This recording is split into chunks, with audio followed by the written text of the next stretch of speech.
बिस्मिल्लाहिर्रहमानिर्रहीम। लो जी माड़े संगियो साथियो दोस्तों वल्ले खैर करे बिल्कुल जनाब प्रोग्राम मिठियां गल्लां नाल तुसन अपना लाला फारूक हाजिर खिदमत है और सारे भैन भरावां संगियां साथियां दोस्तां की सलाम अर्ज करने जींदे रहो अल्लाह पाक खुश रखे। मैं दोस्तां की बाणा जुला के इसमें कोई शक नहीं पिछले दिनों च PCRWR इन्होंने एक टीम जी है वो जनाब डिप्टी कमिश्नर मीरपुर और हुकूमत आज़ाद कश्मीर ने आखने पर उन्हें आई कै इत्थै मुख्तलिफ जगह पर जेह्ड़े प्लांटेशन प्लांट लगे हुए सन पानी ने फिल्ट्रेशन प्लांट बिल्कुल जनाब इन्ना पर उन्ना पानिया ने नमूने न जेह्ड़े ओह् अपनी लैबार्टरी गी भेजन।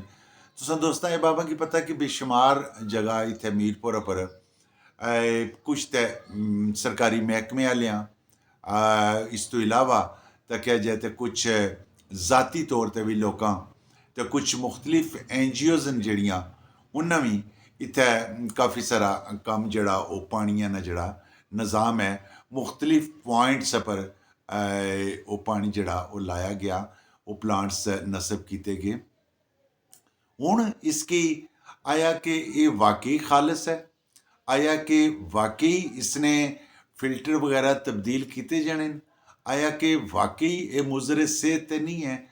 इन चीज़ों की मद्देनज़र रखने वास्ते इस डिपार्टमेंट ने इत्थों नमूने जेड़े हुकूमत आज़ाद कश्मीर और डिप्टी कमिश्नर मीरपुर इन्होंने आखने पर वो नमूने इन्ना मुख्तलिफ लैबार्टरीज की भेजे।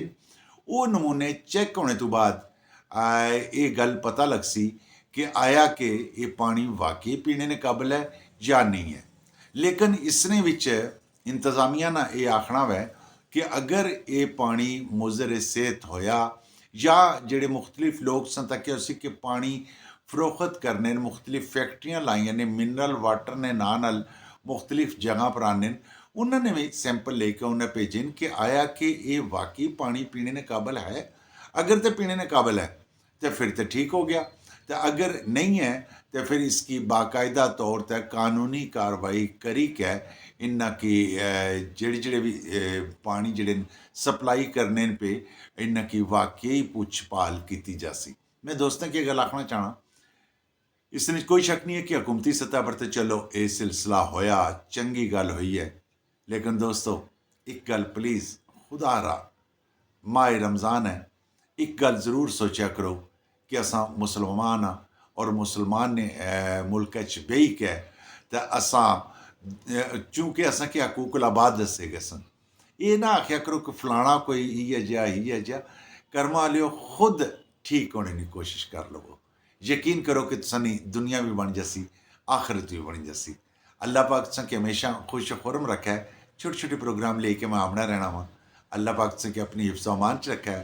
लाल फारूक की दो इजाज़त अल्लाह सोने वाला है।